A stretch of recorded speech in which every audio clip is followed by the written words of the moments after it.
로마서 3장 13절에서 18절까지 말씀 보겠습니다.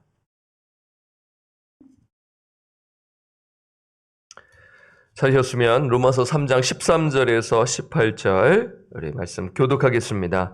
그들의 목구멍은 열린 무덤이요 그 혀로는 속임을 일삼으며 그 입술에는 독사의 독이 있고 그 입에는 저주와 악독이 가득하고 그 발은 피 흘리는데 빠른지라. 파멸과 고생이 그 길에 있어 평강의 길을 알지 못하였고 그들의 눈앞에 하나님을 두려워함이 없느니라 함과 같으니라. 아멘. 로마서 강의 18번째 시간입니다. 전적 타락 두 번째 이렇게 말씀을 나누도록 하겠습니다. 지난 화요일에 전적 타락에 대해 말씀을 드렸죠. 그 영적으로 부패한 그 영혼이 어떠한 죄악을 지었는가라는 것을 네 가지로 정리했어요. 바울은 이 부분을 폭로했고 고발했지 않았습니까? 어떤 거예요? 하나님을 깨닫는 자가 없다. 진리를 깨닫는 자가 없다라고 첫 번째로 드렸고, 두 번째는 하나님을 찾는 자가 없다. 세 번째는 방황한다. 죄인은 방황한다. 그리고 죄인은 선을 행하지 않는다라고 이렇게 말씀을 드렸죠. 자, 오늘은 세 가지를 더 드리도록 할게요. 그러면 5번째, 6번째, 7번째가 되겠죠. 그 세 가지를 드리기 전에 보니까 오늘 그 죄인이 죄를 짓는데 신체 부위와 연관되어 있습니다. 여러분 한번 딱 읽으셨을 때 확인되셨으리라 생각이 되는데요. 어떤 부위나요? 입이죠, 입. 그리고 발. 그리고 마지막 뭐죠? 눈입니다. 예, 이렇게 우리가 발견할 수 있죠. 자, 이렇게 보면서 오늘 세 가지를 드리도록 하겠습니다. 이제 5번째죠. 지난 시간에요. 죄인은 언행의 죄를 범한다입니다. 예, 쉽게 말해서 말로 짓는 죄입니다. 말로 짓는 죄예요. 자, 13절과 14절을 보니까 이제 신체 부위가 상당히 이 입에 관계된 건데 네 가지로 나와 있죠. 목구멍, 혀, 입술, 입 이렇게 이제 표현되어 있는데요. 이 말을 하기에 꼭 필요한 신체 부위죠. 하나라도 없으면 말할 수 있어요? 없습니다. 예. 되게 좀 하나님께서 우리가 말을 잘할 수 있도록 또 그리고 하나님을 찬양하도록 선한 말을 하도록 하나님께 영광을 돌리며 이제 이렇게 우리에게 입을 주셨는데 이 사람들이 이 입을 가지고 아주 나쁜 짓을 하는 거죠. 그래서 한번 자세히 한번 보도록 할게요. 13절을 한번 보면은 그들의 목구멍은 열린 무덤이요라고 이제 표현되어 있습니다. 이제 죄인들의 목구멍은 열린 무덤이다라는 것이죠. 왜 사람의 목구멍이 열린 무덤인가요? 예, 알 듯 모를 듯 하죠. 예, 그렇죠. 여러분, 뭐 알 듯 하면서도 이거 어떻게 설명할까 고민이 되실 것입니다. 우리 목구멍, 그럼 이게 목구멍 보이잖아요. 근데 그게 열린 무덤일까? 우리 미국에 살고, 그리고 또 한국에 우리가 살기 때문에, 우리 무덤하면 어떤 이미지가 있어요? 땅을 파지 않습니까? 우리는 땅을 파서 이제 사람의 시신을 이제 묻는데요. 이스라엘의 무덤은 그렇지 않다라는 것이죠. 그러니까 이스라엘의 무덤을 이해하면 이 목구멍이 열린 무덤이라는 비유를 이해할 수가 있는 것이죠. 이스라엘의 무덤은 땅을 파서 시신을 매장하는 것이 아니죠. 어떻게 시신을 매장합니까? 석회암 굴을 파가지고 거기다가 시신을 매장하는 것입니다. 그러니까 유대인들은 암벽에 구멍을 뚫어서 공간을 만들고 거기에 시신을 넣어요. 그래서 가정묘로 해가지고 충분히 할 수 있지 않겠습니까? 그런데 이제 시간이 흐르면 뭐 얼마 안 가서 날씨가 따뜻하기 때문에 그 안에서 시신이 부패되지 않습니까? 냄새가 진동할 것입니다. 물론 또 여기 더 나아가서 이제 그 곁에는 이제 회치를 해가지고 이제 냄새가 빠져나가지 아니하도록 하는데요. 그러니까 지금 사람의 목구멍도 이와 같다라는 것입니다. 다시 말해 열린 무덤이 그 속에서부터 악취를 발하는 것 같이 사람의 목구멍에서 온갖 악한 말을 발산하는 것이다 라는 것으로 정리할 수 있어요. 뭐 이런 해석도 있더라고요. 그러니까 이 열린 무덤, 그러니까 이제 그 무덤이 크니까 우리 목구멍도 그렇게 커서 상당히 이렇게 뭐랄까 위협적이다, 뭐 이렇게 크기 때문에 크게 넓다, 뭐 이렇게 이제 표현하는데 제가 볼 때는 제가 말씀드린 것이 더 가깝지 않을까 해석이. 그래서 그 안에 그 무덤 안에 아무 일 겉에서 볼 때는 아무 일 없는 것처럼 보이지만 그 안에는 악취가 나고 진동이 나는 거예요. 그렇죠? 그러니까 사람의 언어는 부패했다라는 것을 의미하는 것입니다. 그 열린 무덤 안에서 악취를 발하는 것 같이 사람의 목구멍에서 온갖 악한 말을 발산하는 거예요. 그렇죠? 예. 그런 측면에서 볼 수가 있는 것입니다. 하나님을 모르기 때문에, 하나님의 말씀을 모르기 때문에, 영적으로 죽었기 때문에 자기가 말하고 싶은 대로 막 말을 막 하는 거예요. 그 말에서 생명이 있나요? 죽음의 말만 막 발산하는 것입니다. 그 말을 듣고 다들 다 쓰러지는 거예요. 죽는 거예요. 그렇죠? 이렇게 생각하시면 돼요. 온갖 말인데 거기서 막 악취가 나는 말을 막 발산하는 것입니다. 냄새 나고 그 냄새가 막 진동하여서 막 코를 막을 정도로 그 악한 말을 쏟아낸다라는 것으로 이 열린 무덤, 그 우리의 목구멍, 그러니까 우리가 예수 믿기 전에 우리의 목구멍은 열린 무덤과 같다라는 것을 지금 말씀하고 있죠. 자, 그 다음은 뭐죠? 혀, 입술, 입을 이렇게 표현하고 있어요. 13절을 보면 그들의 목구멍은 열린 무덤이요 그 혀로는 속임을 일삼으며. 속임을 일삼다라는 건 뭐예요? 부정직하다라는 것입니다. 거짓말. 그러니까 밥 먹듯이 거짓말이에요. 처음부터 끝까지 다 거짓말이에요. 그 입술에는 독사의 독이 있고, 그러니까 자기만 죽이는 것이 아니라 결국엔 자기가 그 말을 던져서 자기가 해를 입히는데 남에게는 또한 해를 입힌다라는 것입니다. 14절 그 입에는 저주와 악독이 가득하고 이렇게 표현하고 있는 것이죠. 정리하면은 죄인은 언행의 죄를 범한다라고 이렇게 정리할 수 있죠. 네, 이렇게 말씀을 드리고요. 자, 6번째 이제 죄인은 어떠한 죄를 지나요? 행동으로 죄를 짓는다인 것입니다. 여러분 보세요. 우리 말을 할 때 우리가 악한 말을 할 때 이미 어디서 이 악한 생각을 갖고 있나요? 어디서요? 마음이잖아요.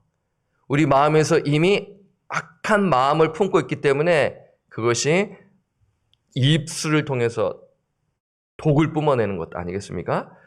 그리고 이렇게 된 후에 행동으로 이어지는 거예요.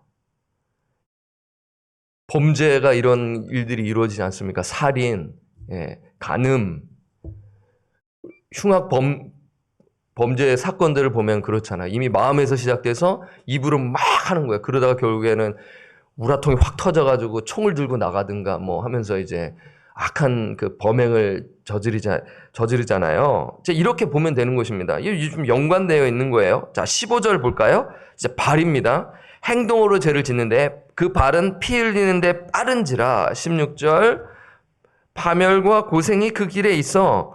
17절 평강의 길을 알지 못하였고. 이제 한 대 묶어서 봐야 하는데요. 그래서 다시 정리하면 죄인은 자신의 입으로 부패된 말을 하고 거짓을 일삼고 악독을 퍼부어요. 그리고 행동으로 옮겨 여기서 피를 흘린다라는 건 뭡니까? 살인을 한다라는 거죠. 내 발을 움직여가지고 내 마음에 품었던 건 죽이고 싶다. 그래서 그 죽이는 말을 던지고 실질적으로 사람을 죽이는 거예요. 그 결과 어떠한 결과가 있어요. 파멸이 일어나고 고생이 그 길에 있고 17절에 보니까 평강의 길을 알지 못하였다.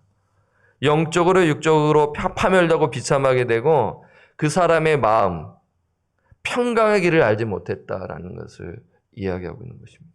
비참하죠? 뭐 요즘 뭐 한국 뉴스 보면 다 그 얘기잖아요. 그 죄인된 모습, 예수를 만나지 못한 자들의 모습을 우리는 보게 되는 것이죠.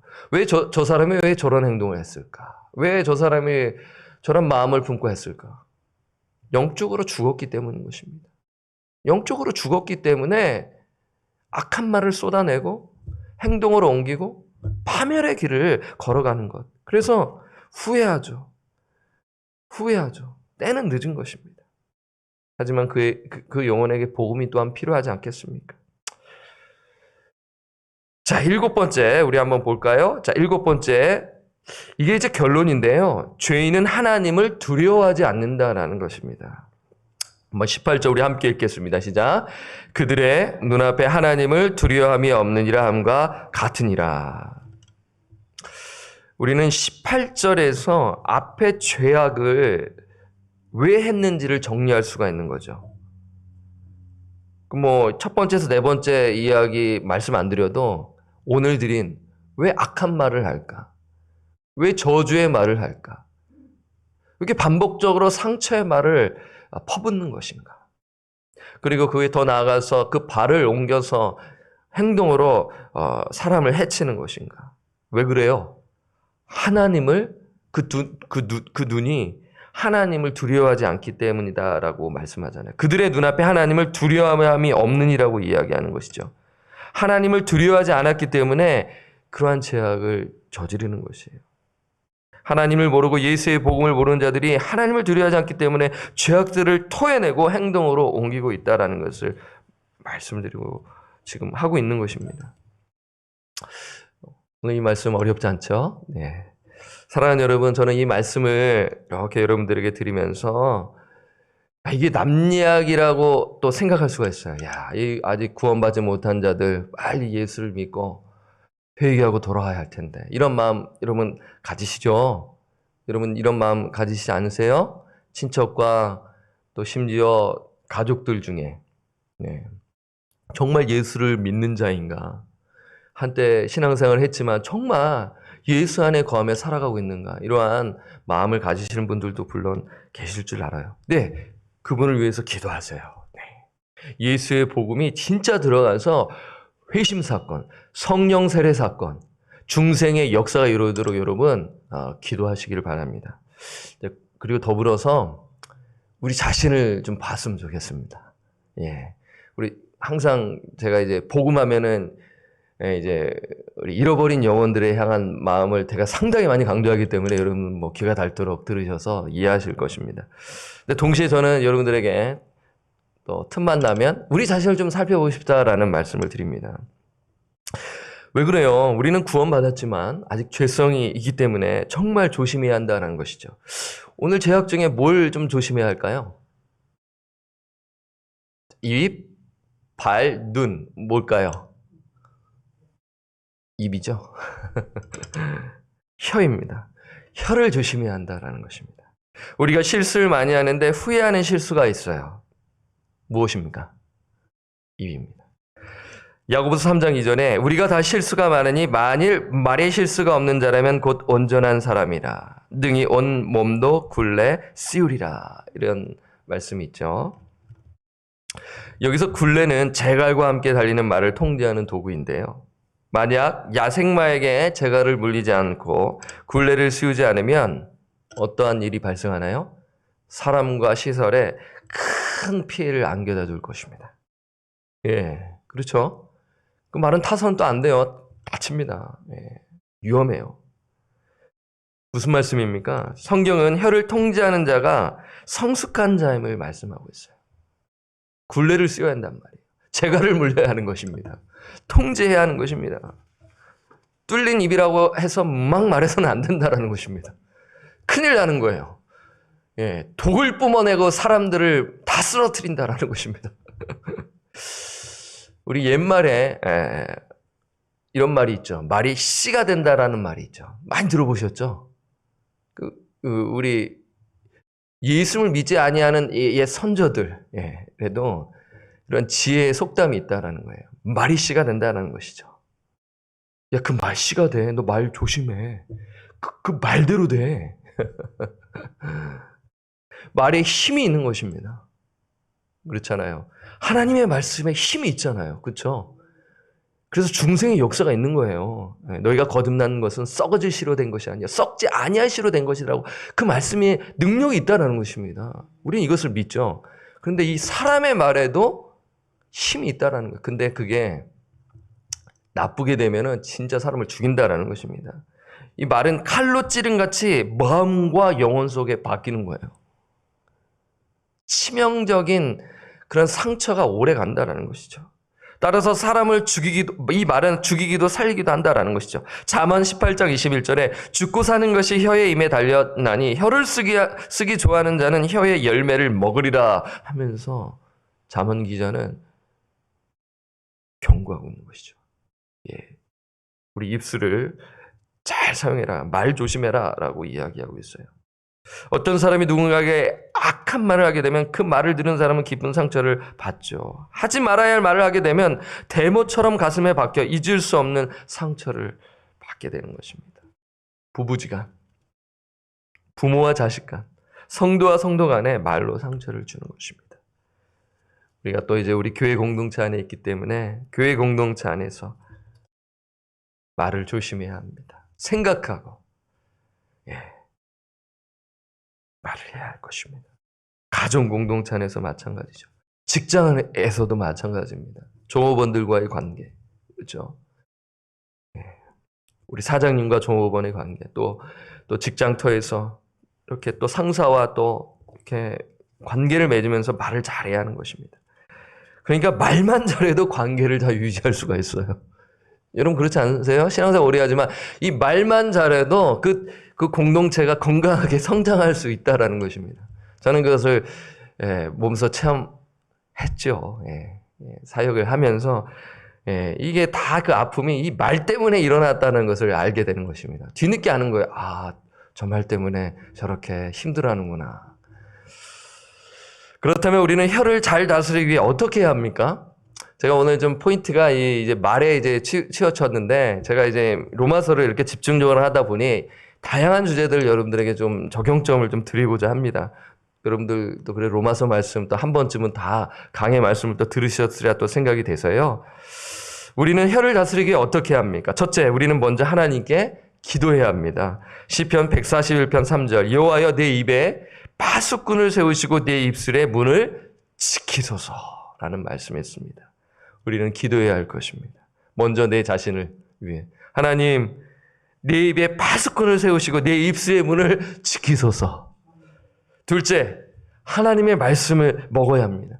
우리가 나쁜 말, 상처 주는 말을 하려고 하는 순간에 그것을 통제하려면 우리 이성적으로 그냥 맨정신은 안 될 때가 있어요. 하나님의 말씀으로 충만해야 하는 것입니다. 말씀 충만, 성령 충만.